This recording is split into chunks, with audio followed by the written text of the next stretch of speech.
7 मजली इमारतीचे बांधकाम करीत असताना निष्काळजीपणे बांधकाम केल्याने 6व्या मजल्यावरील गॅलरीतील भिंत खाली कोसळली। या दुर्घटनेत वैशाली पोटदुखे या महिला थोडक्यात बचावल्या। ही घटना रविवारी सायंकाळच्या सुमारास जीवतोडे लेआउट नानाजीनगर या परिसरात घडली।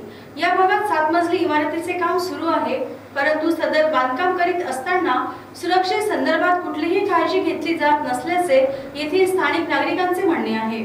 याबाबत येथील नागरिकांशी वारंवार सदर इमारत बांधकाम करणाऱ्या बिल्डरला सूचना केल्या, शिवाय जाळी लावून बांधकाम करण्याची विनंती केली, परंतु याकडे सदर बिल्डरने दुर्लक्ष केले। दरम्यान या इमारती समोरचे पोटदुखे यांचे घर आहे। सायंकाळी त्या बाहेर फिरत होत्या, अशातच 2 मिनिटांआधी त्या घरात पोहोचताच 6व्या माळ्यावरील भिंत खाली कोसळली। त्यामुळे वैशाली पोटदुखे यांचा जीव थोडक्यात बचावला। अन्यथा हा अनर्थ घडला असता याला जबाबदार कोण असा प्रश्न आता या परिसरातील नागरिक उपस्थित करीत आहेत। मजबूत विटांची भिंत ही खाली कोसळताच खाली असलेली विहीर, पाईपलाईन व विद्युत लाईन तुटली। याच इमारतीखाली आणखी कुणी व्यक्ती असते तर त्यांना आपला जीव सुद्धा गमवावा लागू शकत होता।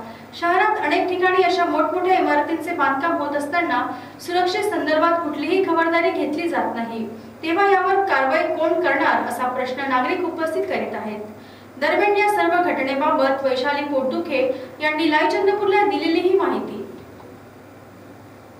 सौ वैशाली प्रवीण पोटदुखे, जीवतोडे लेआउट नानाजीनगर येथे राहते। आमच्या घराच्या बाजूला जो प्लॉट आहे त्यावर 7 मजली बिल्डिंग आहे, ती डालिया यांची आहे। त्यांनी 6व्या मजल्यावरची बिल्डिंग 6व्या मजल्यावरची भिंत ही खाली पडली आज 7:20 संध्याकाळी। त्याच्यात 5 मिनिटं आधी मी घरात आली। जर ती माझ्या डोक्यावर पडली असती तर जीवितहानी झाली असती, तर यासाठी जिम्मेदार कोण राहिले असते।